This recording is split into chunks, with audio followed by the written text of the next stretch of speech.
In this video, we're going to talk about replacing the collector resistors in our amplifiers with transistors, a technique that's called using an active load.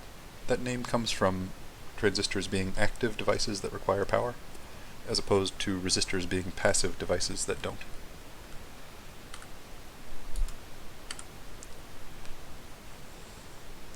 We'll start the comparison between active and passive loads by looking at resistive loads again. We're revisiting a derivation that we've seen before on this slide.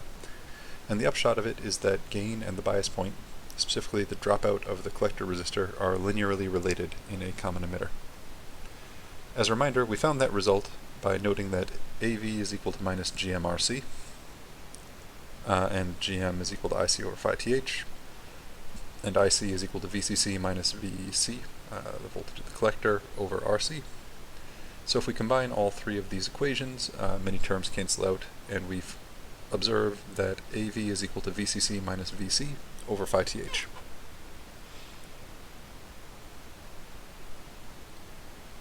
We can also see that graphically by looking at a resistive load line superimposed over the NPN IC VCE curves over here. Recall that our load line describes the IV relationship of the collector resistor in terms of VCE and IC, as seen up here. Because the load line and the NPN curves describe equations that both have to be true for given applied VCE and IC, we know that their intersections describe the operating points of the circuit. However, there's one interesting difference between this circuit and the last one we examined with a load line, which is that the BJT is described by a family of curves parametrized in VBE. That means changing VBE up and down, as indicated by this arrow, will cause the instantaneous operating point to move up and down this load line.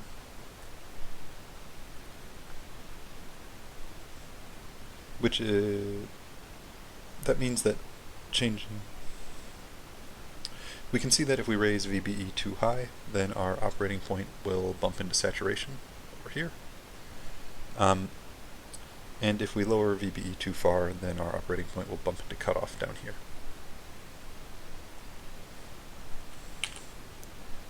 This second curve describes a load line for a larger collector resistor. Notice that this makes the slope steeper, which you can see because we have RC in the denominator up here,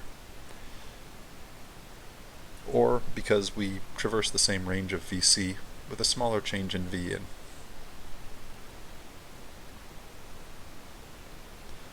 That's the same thing as saying the gain is higher, which matches with our equations on the left. We expect a big RC to increase our gain.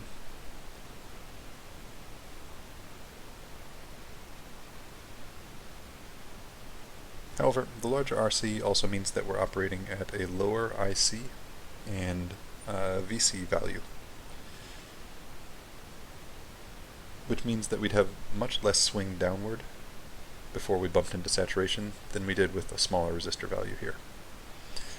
So the fact that this is a constant slope line that has to end at this point of VCC over RC means that the value of our resistance and our bias point are very closely linked.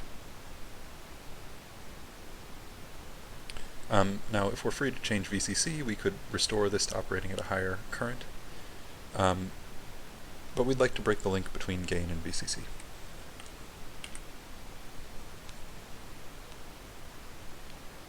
We can do that by using a PNP device as an active load for our common emitter, as pictured on the left. A quick large signal analysis of this structure is interesting.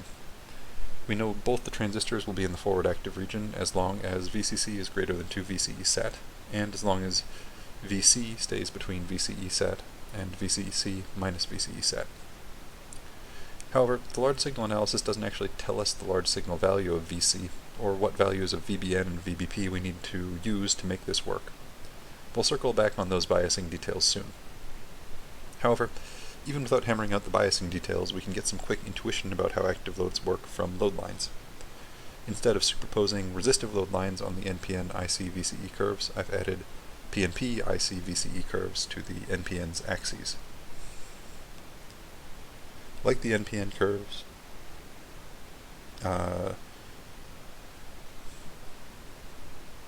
like resistive load lines, the intersection of the load and device curves will tell us where this circuit will operate.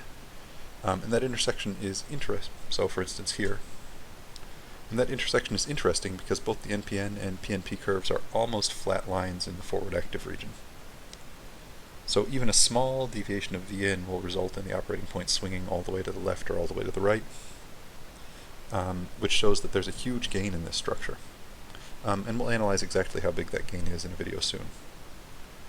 Even more notably, that gain is almost independent of where we operate in the forward active region. We can see the same big flat gain here or down here.